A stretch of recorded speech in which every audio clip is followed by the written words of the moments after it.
नमस्कार, स्वागत है आपका द वीक ऑफ शो देख रहे हैं आप। मैं हूं आपके साथ प्रशिता शर्मा। तो द वीक ऑफ शो में हम बात करने वाले हैं हफ्ते भर की सियासी उठापटक के बारे में।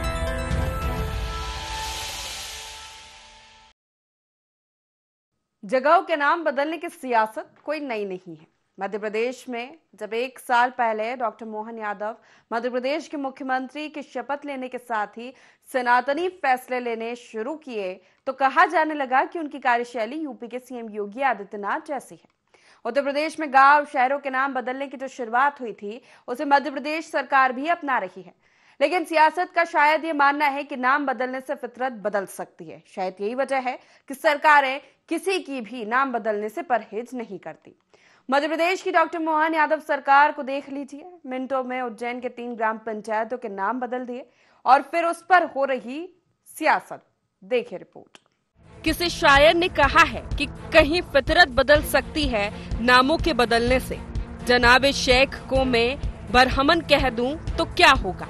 लेकिन सियासत का शायद ये मानना है कि नाम बदलने से फितरत बदल सकती है। शायद यही वजह है कि सरकारें किसी की भी नाम बदलने से परहेज नहीं करती। मध्य प्रदेश की डॉक्टर मोहन यादव सरकार को देख लीजिए, मिनटों में उज्जैन के 3 ग्राम पंचायतों के नाम बदल दिए। एक कार्यक्रम में पहुंचे सीएम डॉक्टर मोहन यादव ने बड़ी घोषणा की।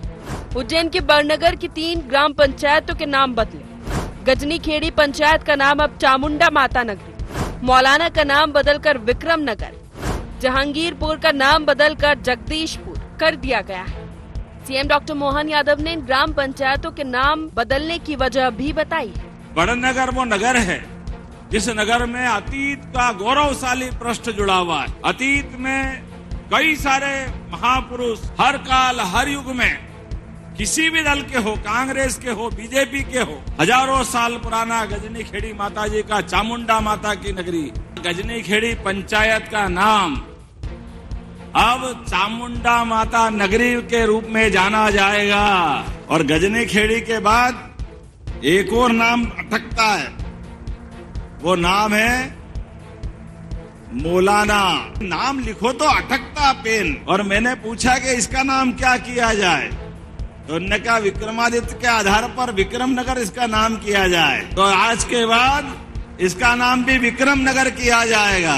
जगदीशपुर हमारी पंचायत जहांगीरपुर जानी जाएगी। आगे से हमारे अपने आराध्यों को नमन करने की जो गौरवशाली परंपरा है, काल के प्रभाव में क्यों नाम रखा हमको नहीं मालूम, लेकिन जहाँ के जो मानने वाले हैं उनका अपना सम्मान है, उनका आत्मसम्मान है, उनकी अपनी सनातन संस्कृति में विश्वास है। तो हमारा भी फर्ज बनता है, समाज के आधार पर सरकार जो चलती है, सरकार समाज का भी सम्मान करती है। और जाने अनजाने इस प्रकार से कोई नाम किस कारण हुए मालूम नहीं, लेकिन इन नामों से जो अटकता है वो संशोधित करने वाली सरकार भी हमारी सरकार है, माननीय मोदी जी के नेतृत्व में।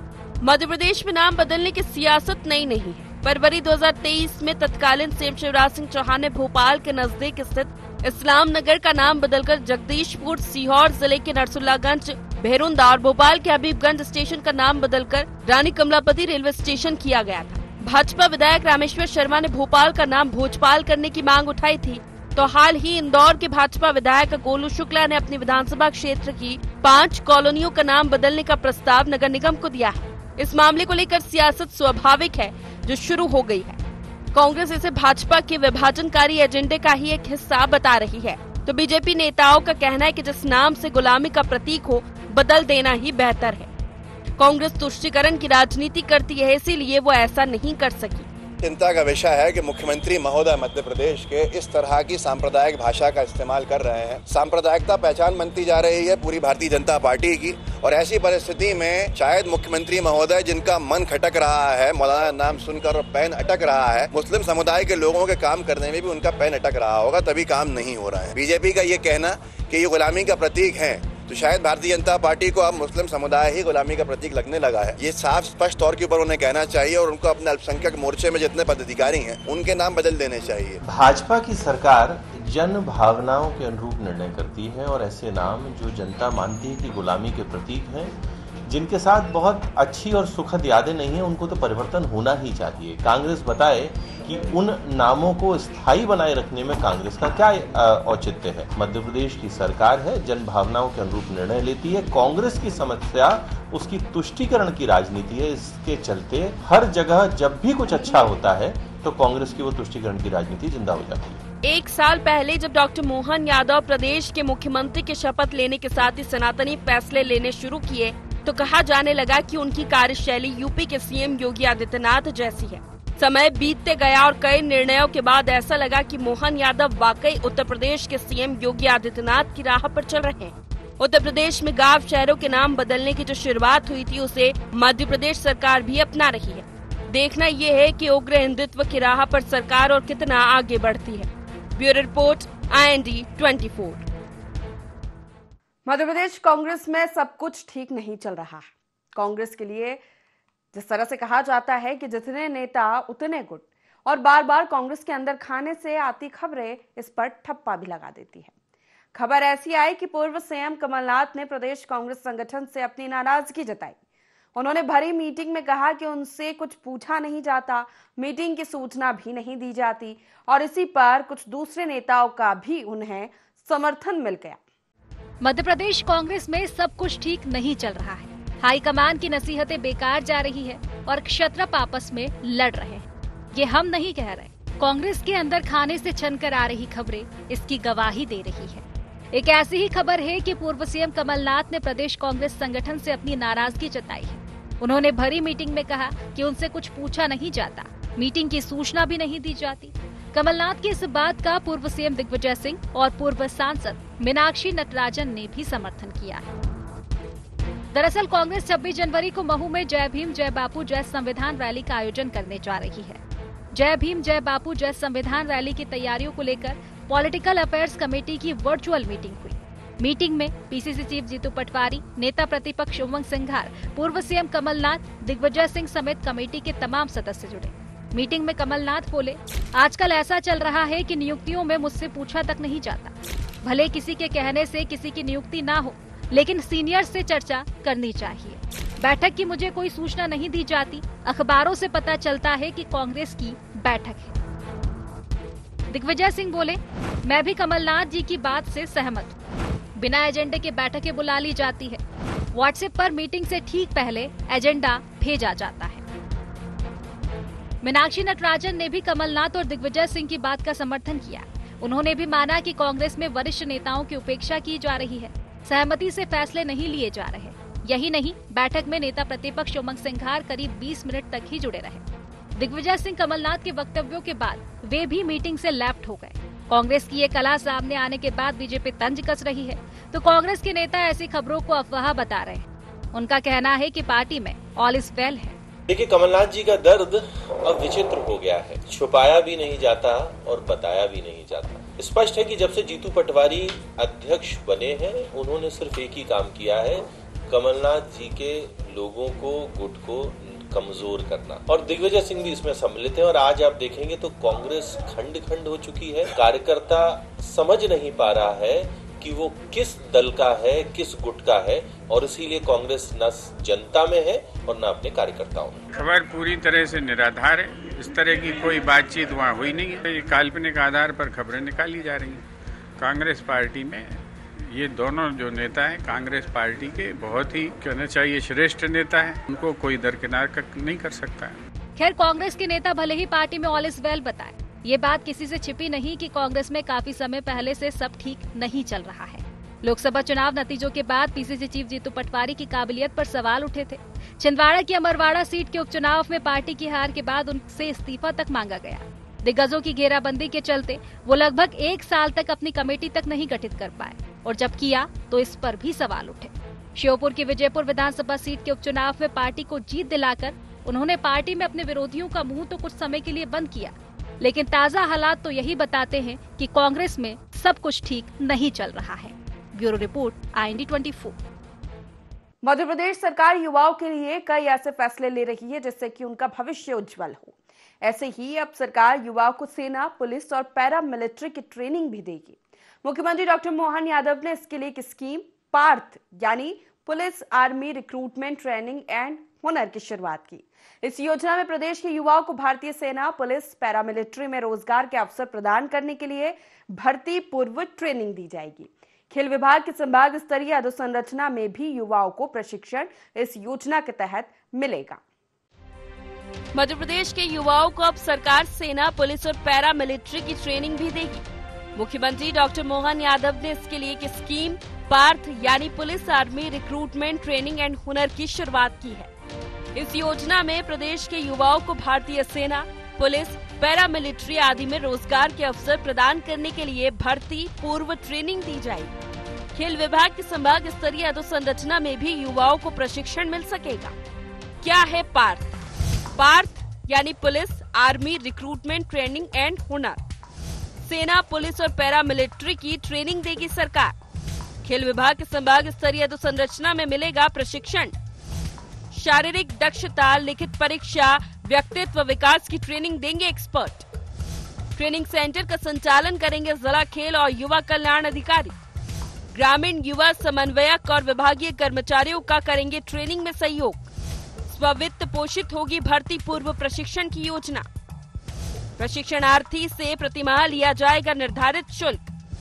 ट्रेनर के लिए बीपीएड, बीपीई, एनआईएस डिप्लोमा अनिवार्य। ट्रेनर का राज्य स्तर का एथलेटिक खेल का खिलाड़ी होना भी अनिवार्य। ट्रेनर के लिए विषय विशेषज्ञों की भी पार्ट टाइम सेवाएं भी लेगी सरकार। इसके साथ ही युवाओं को एक प्लेटफॉर्म पर जोड़ने सरकार ने MPYP पोर्टल भी तैयार किया है। इसका उद्देश्य युवाओं को कौशल विकास, करियर मार्गदर्शन और रोजगार के अवसरों में जोड़ना है। सरकार का दावा है कि ये प्लेटफॉर्म प्रदेश के सभी युवाओं के लिए एक ऐसा मंच प्रदान करेगा जहां युवा अपनी प्रतिभा को निखारकर अपने भविष्य को उज्जवल बना सकेंगे। पुलिस और आर्मी की भर्ती के लिए युवाओं को बहुत अच्छी ट्रेनिंग नहीं मिलती थी और यदि प्राइवेट सेक्टर में वो जाते थे तो उसमें उन्हें बहुत पैसा लगता था।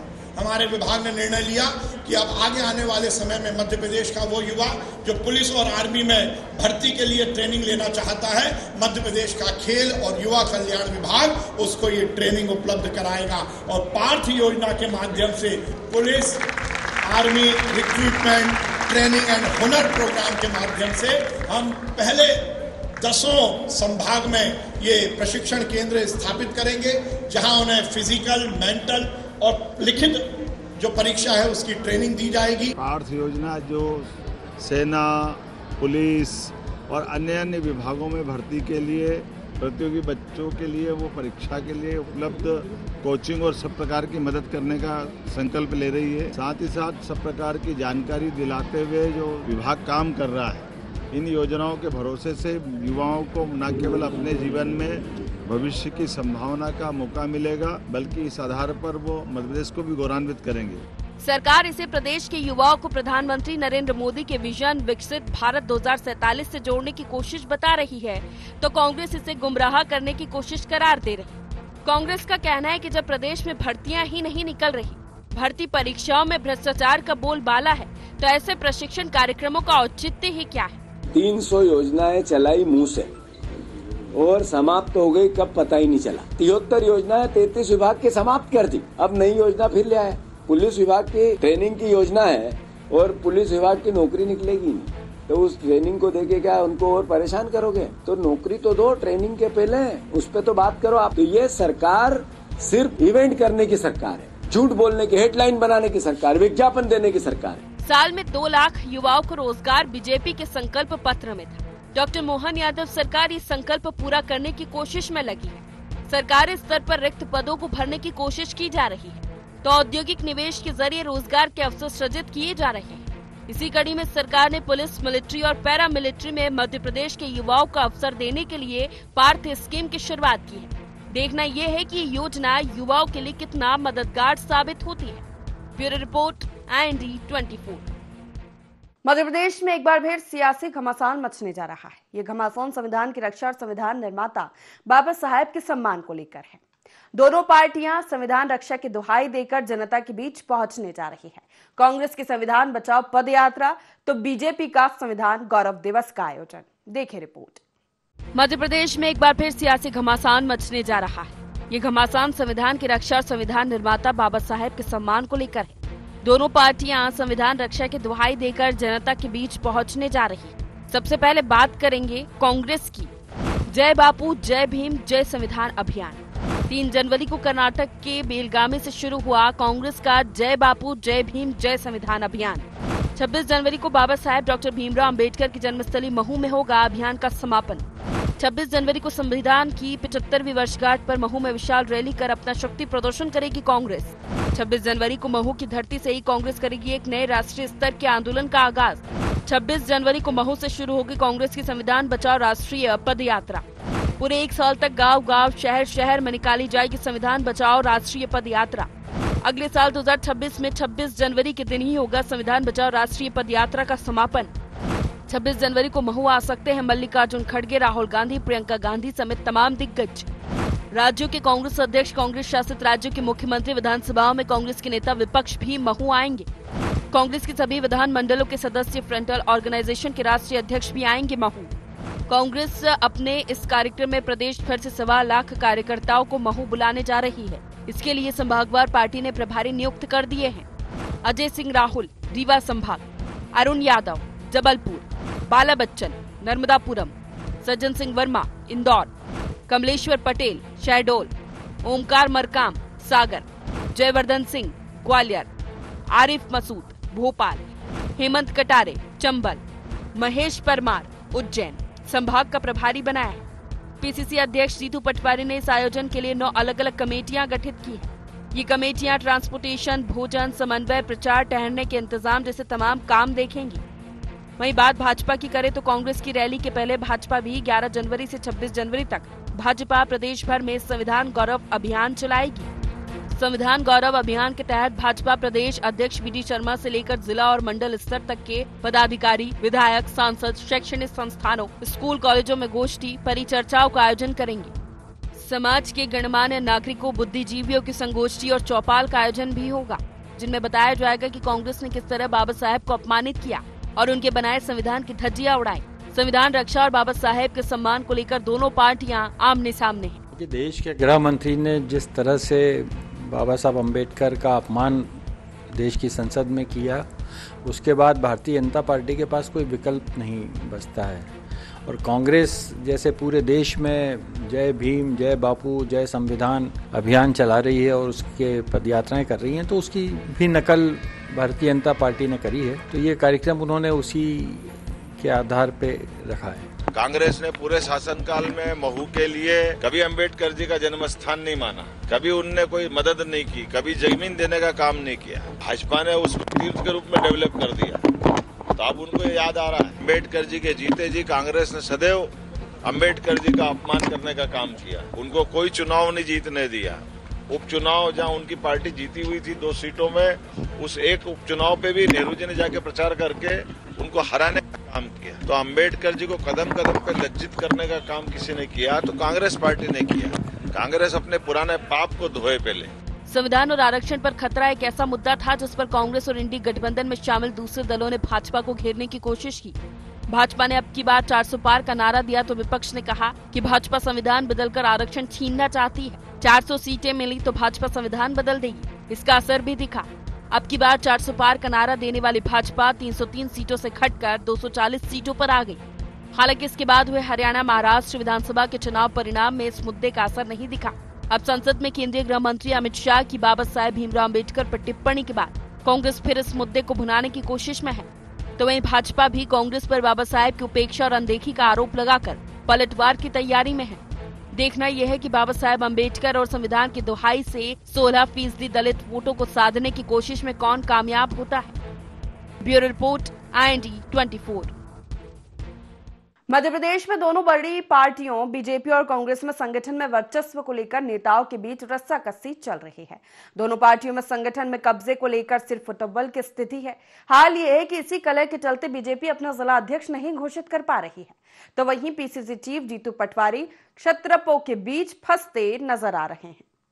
मध्य प्रदेश में दोनों बड़ी पार्टियां बीजेपी और कांग्रेस में संगठन में वर्चस्व को लेकर नेताओं के बीच रस्साकसी चल रही है। दोनों पार्टियों में संगठन में कब्जे को लेकर सिरफुटअव्वल की स्थिति है। हाल ये है कि इसी कलह के चलते बीजेपी अपने जिला अध्यक्ष नहीं घोषित कर पा रही है। जिला अध्यक्षी के लिए हफ्तों तक जिलों से लेकर भोपाल तक चली रस्साकसी में जब कोई नतीजा नहीं निकला तो दिल्ली दरबार को दखल देना पड़ा और तय हुआ कि जिला अध्यक्षों की सूची दिल्ली नहीं, भोपाल नहीं, जिलों के पार्टी कार्यालयों से जारी होगी। इस दौरान सिरफुटअव्वल की स्थिति न बने, इसीलिए संगठन प्रभारी नाम घोषित करेंगे।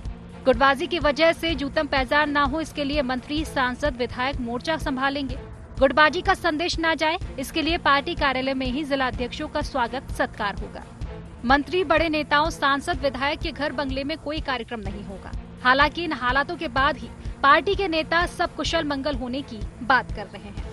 भाजपा में सही समय पे सही काम होता है। संगठन पर्व अपने पूरे परवान पर है और इस उत्साह और उमंग में जिलाध्यक्षों की निर्वाचन प्रक्रिया बहुत ही शीघ्र पूर्णता की ओर आने वाली है और हमारे जिलाध्यक्ष बहुत अतिशीघ्र सूची के साथ आप सबके समक्ष होंगे। बीजेपी में यह हालत कांग्रेस की तर्ज पर क्षत्रप तैयार होने से बने हैं, तो कांग्रेस में पहले से ही क्षत्रपों के बीच वर्चस्व की जंग चल रही है। पीसीसी चीफ जीतू पटवारी दिग्गजों के बीच 32 दांत में जीप की तरह घिरे हैं। कांग्रेस के तमाम बड़े नेता संगठन अपनी मर्जी से चलाना चाहते हैं। हाल ही में पूर्व मुख्यमंत्री कमलनाथ, दिग्विजय सिंह ने उन पर मनमानी तरीके से संगठन चलाने के आरोप लगाए थे। अजय सिंह, राहुल, डॉक्टर गोविंद सिंह, लक्ष्मण सिंह जैसे नेता पहले से ही उन्हें घेर रहे थे। पार्टी में चल रही इसी खींचातान के चलते पीसीसी में दर्जनों प्रभारी बनाने पड़े हैं। पहली बार कांग्रेस संगठन में 2 प्रभारी बनाए गए, तो अलग अलग गुटों से जुड़े नेताओं को अलग अलग विभागों की जिम्मेदारियां सौंपी गई। ये बात दीगर है कि कांग्रेस इन्हें स्वाभाविक नियुक्तियां बता रही है। ये कांग्रेस पार्टी है, 140 साल से चल रही है। ये भाजपा थोड़ी है कि जहाँ पे जो है पर्चियां इधर की उधर एक्सचेंज हो रही हैं। जिले से जो है भोपाल, भोपाल से दिल्ली, दिल्ली से फिर जिला। कांग्रेस पार्टी में हमेशा से संतुलन रहता है। कंसेंसस की पार्टी है। हम जो है विमर्श करते हैं और उससे फिर जो है आम सहमति पर पहुँचते हैं। हमारे यहाँ आदेश नहीं आते हैं। जिनका भाजपा से कोई संबंध नहीं है, वहाँ से पर्ची आती है और उसके बाद सब खड़े होकर सैल्यूट मारने लगते हैं। ये काम कांग्रेस में थोड़ी होता है। कांग्रेस जो है एक लोकतांत्रिक पार्टी है। यहाँ जो है विमर्श से कंसेंसस तक हम पहुँचते हैं। हमारे यहाँ सहमतियाँ भी होती हैं, असहमतियाँ भी होती हैं। मध्य प्रदेश की सियासत में कांग्रेस के अंदर तो क्षत्रपवाद नया नहीं है। हमेशा यही कहा जाता रहा है कि कांग्रेस में जितने नेता उतने गुट, लेकिन बीजेपी अनुशासन में चलने वाली कैडर बेस्ड पार्टी मानी जाती रही है। लेकिन संगठन चुनाव की कलह से ये साबित हो गया है कि गुटबाजी का घुन भाजपा में भी घुस गया है। अब देखना यह है कि भाजपा इसे कैसे कंट्रोल करती है और कांग्रेस में नई नियुक्तियां पीसीसी चीफ जीतू पटवारी को राहत देती है या आफत लाती है। Bureau report, IND 24। Madhya Pradesh की डॉक्टर मोहन यादव सरकार ने युवाओं को फिर बड़ी सौगात दी। 12 जनवरी यानी आज स्वामी विवेकानंद की जयंती पर सरकार ने युवा शक्ति मिशन लॉन्च किया, जिस पर विपक्ष के सवाल है कि अब तक लॉन्च हुए मिशन का क्या हुआ। देखिए रिपोर्ट। मध्य प्रदेश की डॉक्टर मोहन यादव सरकार युवाओं को फिर बड़ी सौगात देने जा रही है। 12 जनवरी को स्वामी विवेकानंद जयंती पर सरकार युवा शक्ति मिशन लॉन्च करेगी। इस मिशन के जरिए सरकार रोजगार, स्वरोजगार के माध्यम से युवाओं को आत्मनिर्भर बनाने की कोशिश करेगी। युवाओं को आत्मनिर्भर, सशक्त और रचनात्मक दिशा देने की कोशिश। 12 जनवरी को स्वामी विवेकानंद युवा शक्ति मिशन का होगा शुभारंभ। गुणवत्तापूर्ण शिक्षा, कौशल विकास, मानसिक शारीरिक स्वास्थ्य के प्रति युवाओं को जागरूक करेगा मिशन। रोजगार के अवसर और सामाजिक जिम्मेदारी के प्रति भी युवाओं को किया जाएगा जागरूक। महिलाओं, दिव्यांग, युवा और किसानों को सशक्त बनाने का किया जाएगा प्रयास। सीएम राइज स्कूल और PM कॉलेज ऑफ एक्सीलेंस की स्थापना की जाएगी। तकनीक और डिजिटल माध्यमों से शिक्षण पद्धतियों को प्रभावशाली और आधुनिक बनाया जाएगा। अनुसंधान एवं विकास को प्रोत्साहित करने के लिए नए अवसर उपलब्ध कराए जाएंगे। युवा शक्ति मिशन में युवाओं के कौशल संवर्धन पर विशेष ध्यान दिया जाएगा। कौशल विश्वविद्यालय की स्थापना से रोजगार के लिए आवश्यक दक्षता का विकास किया जाएगा। पर्यटन, कृषि और सेवा क्षेत्रों में कौशल विकास के लिए विशेष प्रशिक्षण कार्यक्रम चलाए जाएंगे। युवाओं में उद्यमिता को प्रोत्साहित करने, स्थानीय स्तर पर रोजगार उपलब्ध कराने के लिए विभिन्न योजनाएं लागू की जाएंगी। युवाओं को पर्यावरण संरक्षण, सामाजिक बुराइयों के खिलाफ जागरूक किया जाएगा। खेल और सांस्कृतिक गतिविधियों के माध्यम से मानसिक और शारीरिक स्वास्थ्य को बेहतर बनाने के प्रयास किए जाएंगे। मिशन की निगरानी के लिए एक मजबूत तंत्र विकसित किया जाएगा। प्रत्येक पहल की प्रगति पर नजर रखने के लिए एक डिजिटल डैशबोर्ड बनाया जाएगा। मुख्यमंत्री डॉक्टर मोहन यादव ने कहा है कि उनकी सरकार औद्योगिकीकरण को बढ़ावा देकर युवाओं को रोजगार के अवसर देने की कोशिश पहले से कर रही है। युवा शक्ति मिशन युवा आईटी एवं दूसरी व्यावसायिक योग्यता रखने वाले युवाओं को उनकी क्षमता, योग्यता और दक्षता के आधार पर प्रदेश में ही रोजगार उपलब्ध कराने में मदद करेगा। युवा शक्ति मिशन के अंतर्गत मध्य प्रदेश सरकार युवाओं के रोजगार को लेकर के मध्य प्रदेश को आगे बढ़ाने में युवाओं की बड़ी भूमिका आपके, क्योंकि मध्य प्रदेश में लगभग 1.5 करोड़ से ज्यादा युवा शक्ति यहाँ विराजमान है। ऐसे में हमारे आईटी से लगा के सभी प्रोफेशनल डिग्री के लोगों को अपनी अपनी क्षमता, योग्यता के साथ काम मिले। मैं उम्मीद करता हूँ कि जिस प्रकार से मध्य प्रदेश सरकार युवाओं के लिए काम कर रही है और खास करके युवा शक्ति में बहनों की भूमिका भी हम तलाश रहे हैं, बहनों को भी मौका दे रहे हैं। ऐसे में हमारी सभी प्रकार की महिला हो, पुरुष हो, सभी युवा शक्ति को काम मिले। यशस्वी प्रधानमंत्री के नेतृत्व में बढ़ते मध्य प्रदेश और आगे बढ़ते भारत में कदम से कदम मिला के चले। डॉक्टर मोहन यादव सरकार युवाओं के कल्याण के लिए कई मोर्चों पर एक साथ आगे बढ़ रही है। एक और प्रदेश भर में उद्योगों का जाल बिछाकर युवाओं को स्थानीय स्तर पर ही रोजगार देने की कोशिश की जा रही है, तो वहीं सभी खाली सरकारी पदों को भी भरा जा रहा है। युवाओं को पुलिस, सेना और पैरा मिलिट्री फोर्स में भर्ती की ट्रेनिंग देने सरकार ने हाल ही में हुनर नाम से एक प्रोग्राम लॉन्च किया है। सरकार इन प्रयासों से युवाओं को रोजगार के अवसरों से जोड़ने का दावा कर रही है, तो विपक्ष से युवाओं को रोजगार के वादे से गुमराह करने की कोशिश करार दे रहा है। मध्य प्रदेश के बच्चों को बेवकूफ बनाने का जो प्रयास है पिछले 20 साल से चल रहा है इस मध्य प्रदेश में। कभी जो है उद्यम क्रांति योजना हो जाती है, कभी जो है मुख्यमंत्री उद्यमी योजना हो जाती है। नई नई क्रांतियां होते होते सब क्रांतियां फेल हो गई, तो अब उनने जो है युवा शक्ति मिशन नाम धर दिया उसी का। लेकिन नौकरी आज तक किसी को नहीं मिली। 1 लाख नौकरियों की घोषणा शिवराज जी ने 22 में की थी उन्होंने घोषणा। अब ये 25 आ गया है, अभी 50,000 नौकरियां भी नहीं दे पाएंगे। रोज जो है नया नया जुमला पकड़ा कर और इस प्रदेश के बच्चों को बेवकूफ बनाने का काम चल रहा है। ये युवा शक्ति है। 2023 के विधानसभा चुनाव में भाजपा ने अपने संकल्प पत्र में युवाओं के हित में कई वादे किए थे। भाजपा ने भरोसा दिलाया था कि प्रदेश के प्रत्येक परिवार में कम से कम एक रोजगार और स्वरोजगार के अवसर सुनिश्चित किए जाएंगे। एमपी रोजगार पोर्टल पर 25,82,789 बेरोजगार युवाओं का रजिस्ट्रेशन है। इसमें स्नातक और उससे अधिक योग्यता रखने वालों की संख्या 11,70,985 है। देखना यह है कि युवा शक्ति जैसे मिशन इन बेरोजगार युवाओं को कितना भला करते हैं। Bureau report IND 24।